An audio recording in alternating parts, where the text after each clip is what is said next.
Hello everyone. आज हम बात करने वाले हैं बेसिक टर्म्स ऑफ अकाउंटिंग। मैं धर्मेंद्र पाटीदार स्वागत करता हूं आपका मेरे यूट्यूब चैनल कॉमर्स स्टडी पर। Let's start with the first business entity. Entity क्या होता है? एंटिटी मतलब आइडेंटिटी। जैसे हर व्यक्ति की एक आइडेंटिटी होती है वैसे ही हर बिजनेस की एक आइडेंटिटी होती है, उसे हम कहते हैं बिजनेस एंटिटी। चाहे वो सोल प्रोप्राइटरशिप हो, पार्टनरशिप हो या कंपनी लाइक रिलायंस, टाटा। जैसे रिलायंस और Reliance owner, Reliance is the business entity and owner Dhirubhai Ambani is the different identity. In accounting, business and business owner have always separate legal entity like Dhirubhai Ambani and Reliance Industries. Now the next term is a transaction. In accounting, we have to write each and every transaction which is held in monetary term. But what is the transaction? Transaction क्या है?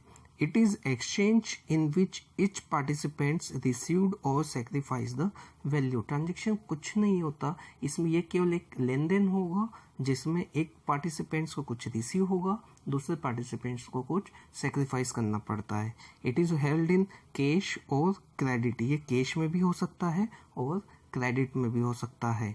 जैसे राम से मोहन ने goods खरीदे तो Ram receiver हो गया, मोहन सेक्रीफाइसर हो गया. Now the next term which is very most important in accounting, it is a capital. Capital is the amount invested by owner. अब owner जब भी बिजनेस में कुछ अमाउंट इन्वेस्ट करेगा उसे हम कहते हैं capital. It is maybe in the form of cash, in the form of bank balance, in the form of furniture or in the form of building. अगर कोई ऑनर बिजनेस में कैश लाए, bank balance, furniture या building कुछ भी लेके आएगा उसे हम कैपिटल ही कंसिडर करेंगे. I hope this point is clear and if you have any confusion then you can ask me any time. Next one is a drawing. Drawing क्या होता है? Drawing amount withdrawn by business owner for his personal use. Sometimes we consider domestic purpose also. जब भी business में से business owner अपने personal use के लिए कुछ अमाउंट, कुछ गुड्स या कुछ असेट विड्रॉ करेगा, निकाल लेगा, उसे हम कहते हैं ड्राइंग. कभी कभी इसे ड्राइंग भी कहते हैं, पर्सनल यूज या domestic purpose etcetera. It is may be in the cash, bank और प्रोडक्ट. अगर वो कैश निकाल रहा है तो कैश ड्राइंग, बैंक से निकाल रहा है तो बैंक ड्राइंग, और अगर गुड्स निकाल रहा है तो प्रोडक्ट से ड्राइंग हो सकता है. ड्राइंग से ऑनर की कैपिटल कम हो जाती है. Now the next point is a liability. Yes, liability is also very most important point. ये भी एक बहुत ज़्यादा इम्पोर्टेंट पॉइंट होता है अकाउंटिंग में. क्या होता है liability? It is amount on payable by business. जब भी बिजनेस किसी से कोई उधार खरीदता है तो उसे जो अमाउंट पे करना होता है फ्यूचर में उसे ही हम कहते हैं liability. Now liability towards the owner is considered as a internal liability. जैसे अभी हमने पहले पॉइंट में समझा था, ऑनर बिजनेस में पैसा लगाता है तो ये बिजनेस की इंटरनल लाइबिलिटी होती है कि वो कैपिटल अमाउंट रिफंड कर दे ऑनर को. Second, liability towards the outsider is called external liability. जो भी बिजनेस बाहर से कुछ पैसा लाता है like bank, credit borrowings, credit purchase, it is called the external liability. Normally liability classified into two categories. First, non current liability. Non current liability वो liability होती है जिसका पेमेंट एक साल के बाद किया जाता है, जैसे long term loans, debenture etcetera. And the second one is current liability, जिसको एक साल के अंदर या within 12 months we have to pay. जैसे क्रेडिटर जिससे हम उधार खरीदते हैं, या बिल्स पेबल जिसका सेटलमेंट एक साल के अंदर अंदर ही किया जाता है. ऐसे क्लासिफाइड हमारी जो लाइबिलिटी होती है वो होती है non current liability and current liability. The next point is asset. Assets are property owned by business. वो सारी चीज़ें जिस पर बिजनेस का लीगल राइट होता है उसे हम कहते हैं असेट्स ये टेंजिबल भी हो सकती है और इनटेंजिबल भी हो सकती है, क्योंकि बिजनेस में कुछ टेंजिबल असेट्स होती हैं, कुछ इनटेंजिबल असेट्स होती हैं.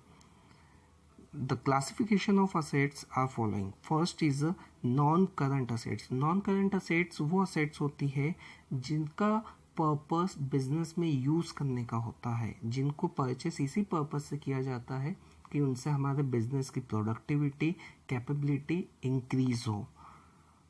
And non-current assets have two types. First one is intangible assets. Those you can see और टच. वो सारी assets जिन्हें हम देख सकते हैं, टच कर सकते हैं, उन्हें कहते हैं tangible, like building, furniture, machinery. इन तीनों को हम देख भी सकते हैं और टच भी कर सकते हैं. The second one is intangible assets. Intangible asset वो असेट होती है जिन्हें हम देख नहीं सकते, टच नहीं कर सकते, but it is present in are business, like goodwill, patent. ये हमारी इंटेंजिबल असेट्स होती हैं जो हमारे बिजनेस में प्रेजेंट होती है. Second category of asset is current assets. Current assets are those asset which is held with the purpose of converting into cash in short period. ये वो सारी असेट्स होती है जिन्हें हम शॉर्ट पीरियड या we can say within 12 months we can convert into cash, जैसे debtors, goods, bank, etc. Some are other assets like your inventories and bill receivable, etc. Is fictitious asset. It is neither tangible or intangible. ये tangible और intangible दोनों asset नहीं होती है. It is just a loss which is forwarded from previous year. ये एक simple सा loss या heavy expenditure होता है जो previous year से current year ट्रांसफ़र किया जाता है. So I hope the meaning of assets and the classification of assets is clear. Assets have broadly 3 categories. First is a current, second is the non current, third one is a fictitious. Now the next one is a goods. Goods क्या होता है? Because here we should get the difference between assets and goods. हमें assets और goods में difference करना पड़ेगा accounting purpose के लिए, क्योंकि असेट्स का ट्रीटमेंट अलग होता है और गुड्स का ट्रीटमेंट अलग होगा. Now the first, each and every thing which is purchase with the purpose of resale is called goods. हर एक वो चीज़ जो रीसेल के पर्पस से बिजनेस में खरीदी जाती है उसे हम कहते हैं goods. Goods can be anything, कुछ भी हो सकता है, like your furniture can be goods, building also can be goods. अगर आप बिल्डिंग को इस पर्पस से खरीद रहे हैं कि आप उसे रीसेल करेंगे and it will be on the continuous basis. Next one is a creditor. A creditor is a person or an enterprise to whom an entity has to pay for credit purchase of goods. It's called the creditor. जब भी एक enterprise किसी और entity से या person से credit purchase करती है तो सामने वाली पार्टी को हम क्रेडिटर कहते हैं, क्योंकि हम उससे उधार खरीद रहे हैं. जैसे Ram is a creditor of a firm when goods are purchase from him on credit. अगर हमने राम से उधार खरीदा तो राम हमारा क्रेडिटर होगा, क्योंकि इन फ्यूचर हम राम को उस क्रेडिट परचेज का अमाउंट पे करने वाले हैं. Creditor is considered as a current liability. इसे हम करंट लाइबिलिटी के तरह ट्रीट करते हैं. Next one is a debtor. Debtor is just a opposite person of a creditor. A person और an enterprise who will pay amount to the firm for credit purchase of goods from a firm. ये वो व्यक्ति होता है जो हमारी firm से credit purchase करता है, और वी कैन से जिसे हम क्रेडिट सेल करते हैं उसे हम डेटर कहते हैं, क्योंकि डेटर फ्यूचर में अमाउंट हमें पे करने वाला है. इसीलिए हम डेटर को करंट असेट्स भी कह सकते हैं. फॉर एग्जांपल, अगर राम को हमने गुड्स उधार बेचे तो राम हमारा डेटर हो जाएगा. Let's take a example of debtor and creditor together. Mohan sold goods to Sohan. Mohan ने उधार गुड्स सोहन को बेचे तो सोहन मोहन के लिए डेटर हो जाएगा और मोहन सोहन के लिए क्रेडिटर हो जाएगा. सो नाउ आई होप कि आपको ये बेसिक टर्म्स समझ में आई होगी, और अगर कोई डाउट हो तो आप मुझसे कभी भी पूछ सकते हैं. Thank you for watching my video.